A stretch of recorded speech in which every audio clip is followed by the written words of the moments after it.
So this is our scale. So we went with an accelerometer design with a pivot down the center that the whole thing is rotating around. You place the weight down here on the green side with a little batting plate so it doesn't slide off.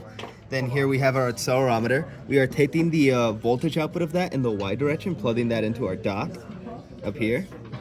Then over here we just have our power supply. We have the multimeter to show you that that's outputting 3 volts.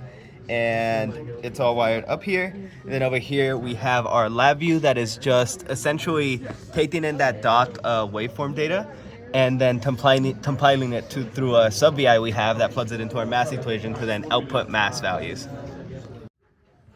So now we're going to do a little presentation here. We have the 1 kilogram weight that we're going to place on the scale to show you the accuracy of our measurements. So first, Jordan has to hit the tare button. Then he's going to go ahead and run it for about somewhere around 10 seconds. We're going to let it sit. We're going to wait and see our graph. That's our average voltage just while the accelerometer is sitting, just standing. And then right about now, Jordan's going to go ahead and hit stop. Then as you can see under our average final mass, that is basically 0. It's times 10 to the -5, which means it's a value so small that it's essentially torr.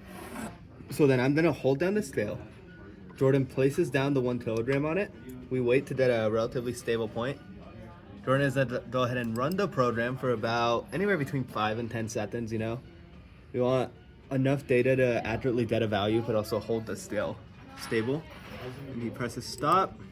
And as you can see, we outputted 1,000 kilograms. That down to what is that, like 3 grams of difference? 0.3? 3 grams. Yeah, to 3 grams. That's way under like 2% error. So that was just a quick demonstration of our scale.